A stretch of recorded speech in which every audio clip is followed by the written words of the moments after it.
ഈ ബോട്ടിൽ ഫാക്ടറി ടാസ്കിൽ ഏറ്റവും നന്നായിട്ട് കളിച്ചത് എനിക്ക് ആര്യനായിട്ടാണ് തോന്നിയത്. ആര്യൻ വളരെ കാമായിട്ടും വളരെ റോള് പിടിച്ചും കളിച്ചു. പക്ഷേ ആര്യനെ അവിടെ കോയിൻ കിട്ടാൻ മറ്റുള്ളവർ സമ്മതിച്ചില്ല. കാരണം ആര്യൻ്റെ ബോട്ടിൽ അടിച്ചു മാറ്റപ്പെട്ടു. അങ്ങനെ ആര്യനും കോയിനൊന്നും കിട്ടിയില്ല. പക്ഷേ അവിടെ ആര്യൻ അലമ്പുണ്ടാക്കുകയോ അല്ലെങ്കിൽ അവിടെ ആർഗ്യോ ചെയ്യുകയോ ഒന്നും ചെയ്തിട്ടില്ല. ആര്യൻ വളരെ കാമായിട്ട് നിന്നാണ് അവിടെ ഗെയിം കളിച്ചത്. പക്ഷേ അനുമോൾ പറഞ്ഞ ആ ഒരു റീസൺ കറക്റ്റാണ്. അനീഷിൻ്റെ ഒരു ബോട്ടിലിൽ മുടിയുണ്ടെന്ന് ഉള്ളതിനർത്ഥം ആ ഫുൾ ബാച്ചിലും ക്ലെൻലിനെസ് പ്രോബ്ലം ഉണ്ട്, ഹൈജീൻ പ്രോബ്ലം ഉണ്ടെന്നാണ്. അപ്പം അവിടെ റിജക്റ്റ് ചെയ്തതിൽ അതിൽ അൺഫെയർ ആയിട്ടൊന്നും തന്നെയില്ല. അനുമോൾ ചെയ്തത് കറക്റ്റ് തന്നെയാണ്. പക്ഷേ അനീഷ് അവിടെ ആവശ്യമില്ലാത്ത പിടിവാശി കാണിച്ചു. ഈവൻ അനീഷിൻ്റെ കൂടെ നിന്നവർ പോലും അനീഷിനെ സപ്പോർട്ട് ചെയ്തില്ല. എന്തായാലും ആർക്കും കോയിൻ കിട്ടാതെ ആ ടാസ്കും അവസാനിച്ചു.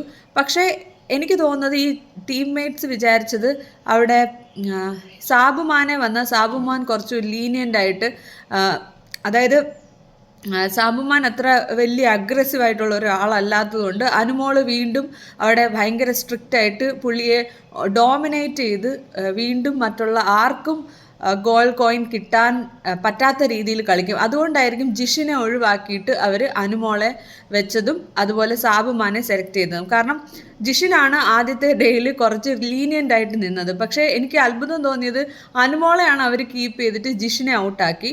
എന്തായാലും നെവിൻ ഭയങ്കര ഉഴപ്പായതുകൊണ്ട് നെവിൻ്റെ ജയിൽ വാസം എന്ന് പറയുന്നത് ഒരു നല്ല കാര്യമായിട്ടാണ് എനിക്ക് തോന്നിയത്. പക്ഷേ ഈ ഡേ ടൈമിൽ അവരിങ്ങനെ ജയിലിൽ കിടക്കുമ്പോൾ ഭയങ്കര ചൂടല്ലേ, അതെനിക്ക് തോന്നിയിരുന്നു. എന്തായാലും അവർ അതിനെപ്പറ്റി ഒന്നും പറയുന്ന കേട്ടില്ല.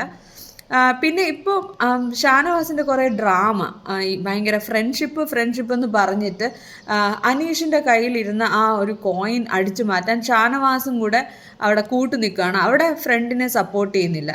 പക്ഷെ ആദിലയുടെ ഒരു അഗ്രസീവായിട്ടുള്ള ബിഹേവിയർ ഭയങ്കര അരഗൻ്റായിട്ടാണ് തോന്നുന്നത്. അനീഷിനെ മാത്രമാണ് ഇവർ ടാർഗറ്റ് ചെയ്യുന്നത്, വേറെ ആരെയും ടാർഗറ്റ് ചെയ്യുന്നില്ല. എന്തുകൊണ്ടാണെന്ന് എനിക്ക് മനസ്സിലാവുന്നില്ല. ഈ ലക്ഷ്മിയുടെ അടുത്ത് പോലും അവർ ദേഷ്യം കാണിക്കുന്നില്ല. പക്ഷേ അനീഷിനെ ഇങ്ങനെ മാറി മാറി ടാർഗറ്റ് ചെയ്ത് ഓരോ കളിയിലും പുള്ളിയെ അങ്ങ് ഭയങ്കരമായിട്ട് ഡൗൺ ആക്കുന്ന രീതിയിലാണ്. ആദിലെ ശരിക്കും പറഞ്ഞാൽ ബിഗ് ബോസ് തന്നെ വഴക്ക് പറയുന്നുണ്ട് ആദിലയുടെ ചില പ്രവൃത്തികൾ കാരണം. ജയിലിലുള്ളവർക്ക് ബോട്ടിൽ കൊണ്ട് കൊടുക്കുന്നു, അങ്ങനത്തെ പല കാര്യങ്ങളും അവിടെ ചെയ്തു ആദില.